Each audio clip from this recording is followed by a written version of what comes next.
Now in your official capacity, you're in Pakistan and we welcome you. I wanted to share, ladies and gentlemen, in an official position.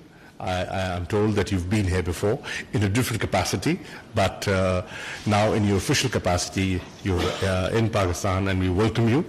I wanted to share, ladies and gentlemen, we've had a discussion on a host of things. Obviously, Afghanistan dominated the conversation.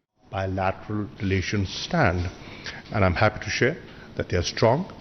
They are valued on both sides, and we have fortunately now developed a platform called the ESD platform, the Enhanced Strategic Dialogue Platform, for further engagement and to have frank, candid discussions so that there are tangible outcomes from those discussions. I've invited the Foreign Secretary that the next meeting, the next review of that ESD should take place as soon as possible.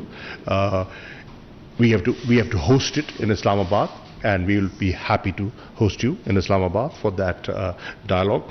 And the idea is that through this dialogue, we upgrade our relationship to a different level, to a higher level. That is my desire. On Afghanistan, I shared my assessment with the Foreign Secretary of the evolving situation. Things are evolving. They're nothing certain yet, but they're evolving. And we are both hoping that they evolve in the right direction, the direction of peace and stability. You want that, I want that, the region wants that, the world wants that. And so we are in this partnership for peace. I also shared what, in our view, should be the way forward. And I am happy to share that there's a convergence on the steps that need to be taken in the days ahead. We also had a discussion, and I pointed out the steps taken by the government of Pakistan, the tremendous progress made by Pakistan on the issue of FATF. Pakistan is very keen to get out of the grey list, and we have taken steps, legislative steps, administrative steps, and concrete steps that are being today recognized by the world. I have urged the Foreign Secretary to be supportive to Pakistan on the steps that we have taken on that score. Red list. Obviously is an issue that has been discussed in Pakistan. I did touch on that subject, on how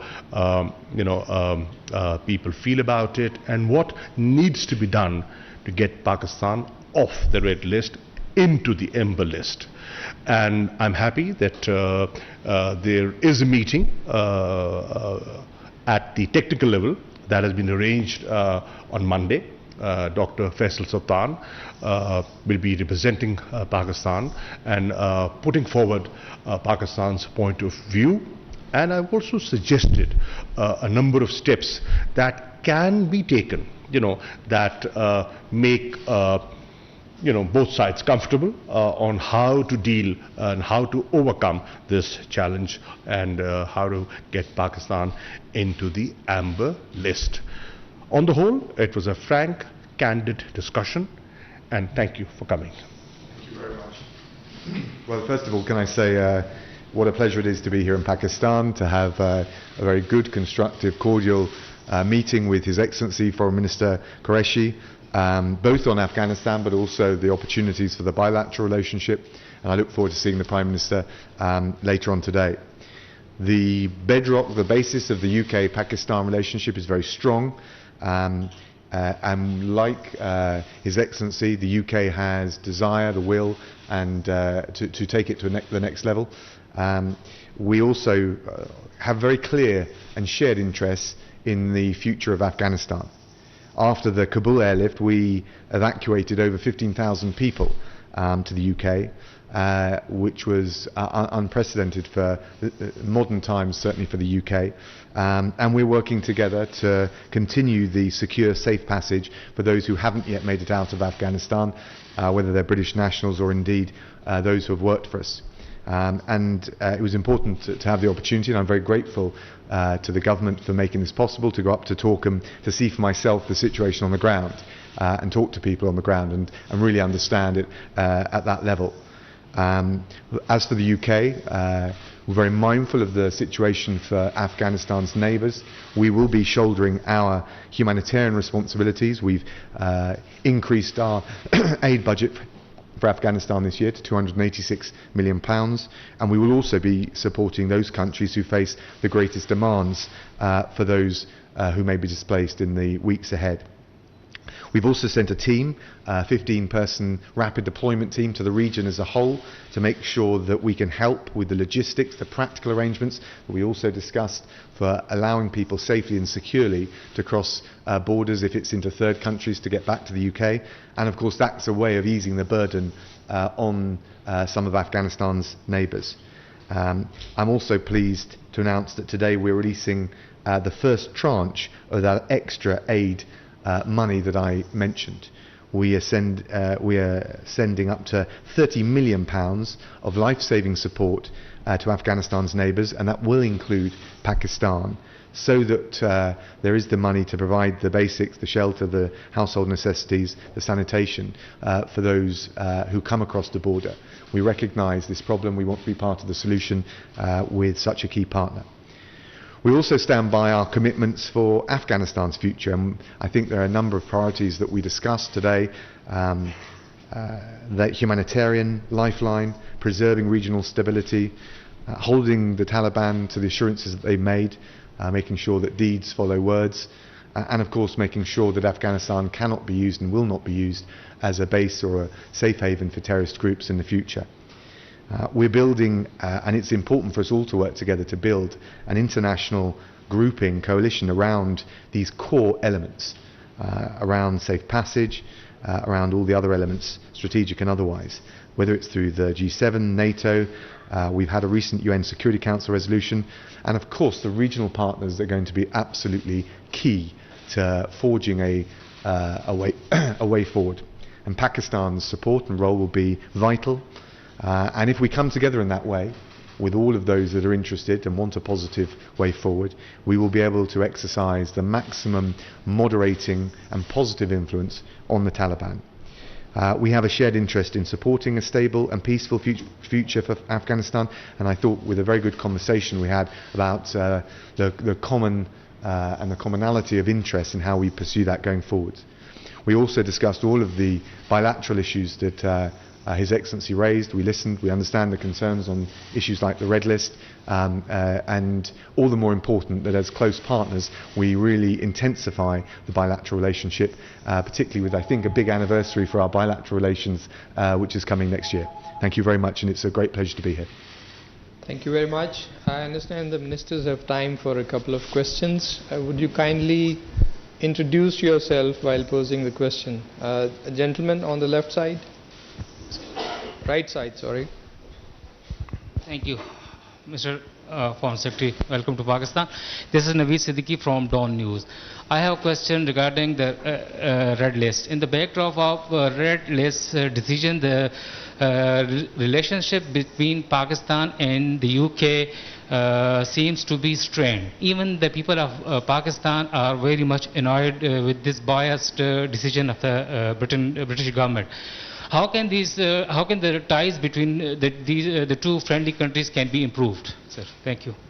Well, thank you. Look, I totally understand the impact it has on both Pakistani and British nationals. Our community is one of the great things about our relationship. It's built on the very personal relations by the diaspora in this country and the British Pakistani diaspora in the UK. These things are important. I'm also commend the efforts of the government of Pakistan to contain the pandemic. We're working to manage the impact of COVID on both countries. We have a shared interest. It's an international challenge, not a domestic or national level challenge. So we do understand that this is a sensitive issue and a difficult issue. We base our decisions on the technical evidence, the scientific basis, and I understand that that's often contested. Which is all the more reason why it's, I think, good that the Pakistan's Special Advisor to Prime Minister Khan, Dr. Sultan, will be holding expert-level talks with UK public health authorities. We want to find a way through. No one wants Pakistan off the red list more than I do, but we take these decisions at a technical level, and I think the smart thing for us to do is work together to enable that to happen as soon as safely and responsibly can be done. There's a request from the center, the lady in the middle. Hello, Nicola Karim from the BBC. The first one to the Foreign Secretary. We've seen the Taliban issue a statement today following the meeting with Simon Gass in Qatar. Can you tell us if anything substantial came out of that meeting? And secondly, the £286 million in aid, who will that be handed to? And to Mr. Qureshi, hello sir, can you tell me if your relationship with the Taliban is going to be conditions-based? And if so, what will those conditions be? Thank you. Well, thank you very much. So we need to face up to the new reality in Afghanistan. We've got a new chargé d'affaires for Afghanistan based in Doha, Martin Longdon, and on top of that Simon Gass, the Prime Minister's Special Envoy. The approach that we're taking is we don't recognise the Taliban as a government. Actually, the UK doesn't engage in the practice of recognising governments as opposed to states, but we do see the importance of being able to engage and have a direct line of communication. And the reason being is clearly there are a whole range of issues that need to be discussed, including first and foremost at the moment the question of safe passage of British nationals and our so-called Arab workers, the Afghans who work for the UK government. We need to be able to convey direct messages on these things. There are particular cases outstanding which I won't go into because of the sensitivity, but we need to be able to have that dialogue. And I would say more generally, the Taliban has made a series of undertakings, and some of them are positive at the level of words, but we need to test them and see that they translate into deeds. Can't do that unless we have at least some channel of dialogue. In terms of the aid, look, there are two areas of focus, and again this comes back to the test, some of the early tests for the Taliban. No one wants to see the economic and social fabric of Afghanistan collapse. I can't see how that would be in the interest of the Taliban, let alone ordinary Afghans. We certainly don't want to see that to happen. So we would be willing not to fund aid via the Taliban, but through the humanitarian organisations that operate inside Afghanistan. For that to happen, there needs to be a safe and secure environment. So again, that's an early test for the Taliban. But we're willing to make sure that we do our bit with the international community to fund the humanitarian agencies, the lifeline for ordinary Afghans. But there needs to be a safe, a permissive environment for that. We also, as I mentioned, will support those regional partners, particularly like Pakistan, who I can imagine is very concerned about the risk of numbers coming across the border. We'll want to make sure we can support those partners in the region deal with that. And I think that's the holistic approach, the strategic approach we're taking. Responding to your question, ma'am, you said, will our relations be condition-based, right? Well, when we determine conditions, we have to determine choices available. You know, some have the choice of getting up and leaving. We don't have that choice. We are neighbors. We have to coexist. Geography ties us together. So our approach has to be somewhat different, realistic. As the Foreign Secretary said, there's a new reality that's come about. And what we have said, we have been, while the negotiations were on in Doha, and we facilitated the peace process, it couldn't come to a conclusion. There was a stalemate. But what we said was, we have no favorites. Now, we've learned over the years that Afghanistan is a country which comprises of different ethnic groups. Taliban represents one, and a prominent one, but the others. And that is why we have said it is in your interest as neighbors and friends and well-wishers to adopt an inclusive approach. When we are dealing with Afghanistan, please do not forget that there are certain compulsions that we have to deal with that perhaps you don't have to. For example, there are daily crossings of about 20 to 25,000 people in normal times. That's a huge number. Can we block them? No, we can't. Can we regulate them? Yes, we should. Are there risks? Yes, there are. There are organizations over there that are not friendly to you, us, or anyone. So we have to guard against that as well. Bulk of their trade goes through Pakistan. Do we keep our borders open? Can we close them? And if we do close them, are we contributing to a humanitarian crisis over there? Right? And if we have to trade with them, then who do we talk to? Anyone who's in charge. Engaging with that authority is a compulsion that we have to deal with. So, recognizing these challenges, Pakistan has said it's for Afghans to decide about their future. We will engage with a government that has the backing of the people of Afghanistan. Our focus is on the people of Afghanistan. We want to help the people of Afghanistan because we feel they have suffered. They've suffered for decades. And we honestly feel that there is an opportunity. After 40 years, there is a real opportunity for peace. So if there's anyone who is advocating peace and stability, it's in Taliban as a friend, and we will work with that reality. We are waiting to see what happens in the next few days, like you, with eyes and ears open. Question from the gentleman here. Thank you. This is Zulkarnain from ARY News. Mr. Secretary, do you believe that the speedy takeover of Afghanistan by the Taliban, it's indicate intelligence failure? Thank you. Look, the takeover, I think it's fair to say, was faster than anyone had anticipated, not just the United Kingdom or NATO allies, but I was talking with our friends here, and I suspect the Taliban and ordinary Afghans were taken by surprise.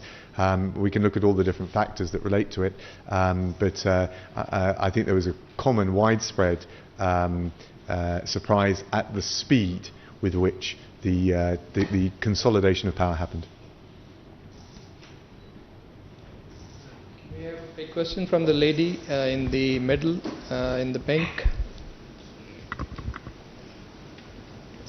Hi, I'm Emma Clark from AFP, and this is a question for Mr. Raab.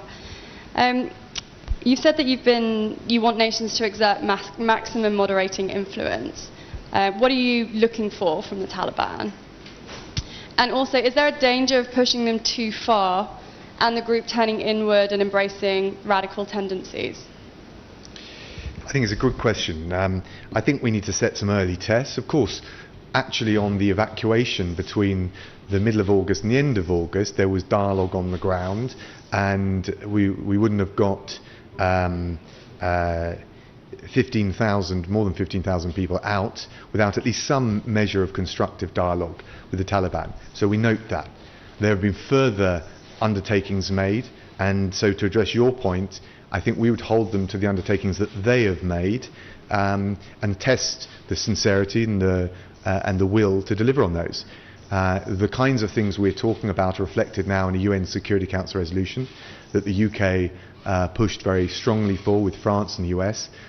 We noticed that Russia and China abstained, acquiesced, I like to think of it. We need to bring a stronger basic consensus about those issues. I think the Security Council resolution raises many of the issues that I've described to you today, and also His Excellency the Foreign Minister.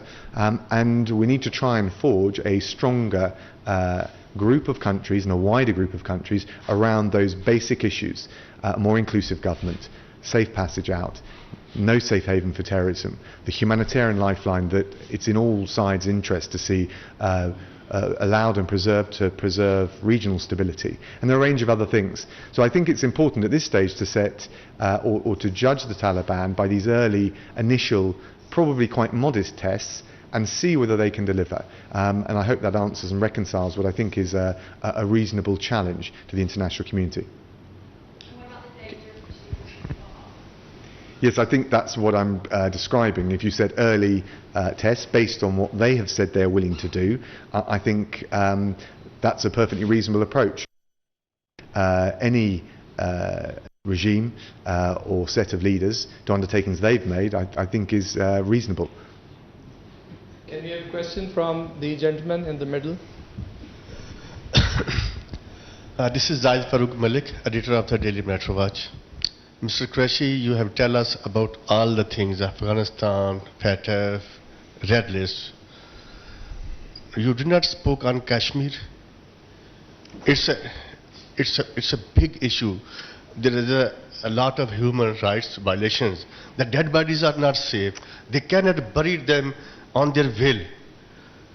Your comments, please, sir. I got your question. In fact, I did. And I drew the attention of the Foreign Secretary on how Sayyid Ali Gilani's family was treated yesterday, the way his body was snatched by the security forces, couldn't even get a decent burial.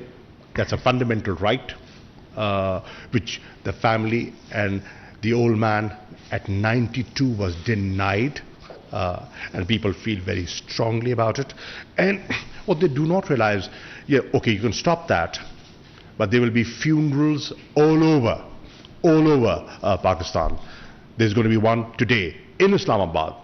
Every parliamentarian, every minister, the president, everyone will go there. You know, had you not been there, I would have been there. Right, so you cannot suppress, human feelings and sentiments. So I did talk about that. The atrocities, yes, and let me be honest. The Foreign Secretary very clearly said, our position on Kashmir is known. It's a stated position, but that does not stop us from raising human rights issues. And if they do that, thank you.